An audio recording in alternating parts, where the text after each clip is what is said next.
ତାଣ୍ଡବ ରଚିଛି bomb cyclone. ଭୟଙ୍କର ବରଫଝଡ଼ରେ ଅସ୍ତବ୍ୟସ୍ତ ଆମେରିକା। ପ୍ରବଳ ବରଫପାତ ଓ ଥଣ୍ଡା ଯୋଗୁଁ ଏଠାରେ 19 ଜଣଙ୍କର ମୃତ୍ୟୁ ହୋଇଛି। ବରଫଝଡ଼ ଲାଗି ଲକ୍ଷାଧିକ ଘରେ ବିଦ୍ୟୁତ ସରବରାହ ବନ୍ଦ ରହିଛି। ରାସ୍ତାଘାଟ ଚାରିଆଡ଼େ ବରଫର ମୋଟା ଆସ୍ତରଣ ଜମି ରହିଛି। ଲୋକେ ଘରୁ ବାହାରିବା ମୁସ୍କିଲ ହୋଇପଡ଼ିଛି। ଫଳରେ ନ୍ୟୁୟର୍କ ସହର ସମେତ ଅଧିକାଂଶ ରାଜ୍ୟରେ ଖ୍ରୀଷ୍ଟମାସ ଉତ୍ସବ ଫିକା ପଡ଼ିଛି। ରିପୋର୍ଟ ମୁତାବକ ଆମେରିକାରେ ବରଫଝଡ଼ ଯୋଗୁଁ ଏଠାରେ ଦ୍ରୁତ ଗତିରେ ତାପମାତ୍ରା ଖସିବାରେ ଲାଗିଛି। ବିଭିନ୍ନ ସ୍ଥାନରେ ସର୍ବନିମ୍ନ ତାପମାତ୍ରା ବିଯୁକ୍ତ 45 ଡିଗ୍ରୀ ଉପରେ ରହିଛି। ଥଣ୍ଡା ପବନ ଓ ତୁଷାରପାତ ଯୋଗୁଁ ନ୍ୟୁୟର୍କରେ ଏମର୍ଜେନ୍ସି ପରିସ୍ଥିତି ଘୋଷଣା କରାଯାଇଛି।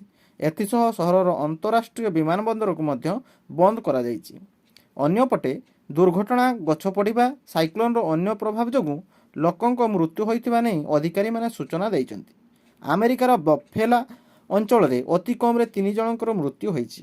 ବରଫଝଡ଼ ଯୋଗୁଁ ବିଭିନ୍ନ ସ୍ଥାନରେ ଘର ଭାଙ୍ଗିବା ସହ ବିଦ୍ୟୁତ ଖୁଣ୍ଟ ସବୁ ଉପୁଡ଼ି ପଡ଼ିଛି। ଆମେରିକା ରାଷ୍ଟ୍ରପତି ଜୋ ବାଇଡେନ୍ ତୁଷାର ଝଡ଼ ବେଳେ ଲୋକଙ୍କୁ ସଚେତନ କରାଇବା ସହ ଘରୁ ନ ବାହାରିବା ପାଇଁ ନିବେଦନ କରିଛନ୍ତି। ସେଠାକାର ରୋଗ ନିୟନ୍ତ୍ରଣ ଓ ପ୍ରତିରୋଧ କେନ୍ଦ୍ର ତଥା ସିଡିସିର ସୂଚନା ମୁତାବକ ଆମେରିକାରେ ବର୍ତ୍ତମାନ ସୁଦ୍ଧା ଅତି କମ୍ରେ 18 ମିଲିୟନ ଲୋକେ ଅସୁସ୍ଥ ହୋଇଛନ୍ତି। ସେଥିମଧ୍ୟରୁ 1,90,000 ଲୋକ ହସ୍ପିଟାଲରେ ଭର୍ତ୍ତି ହୋଇଛନ୍ତି।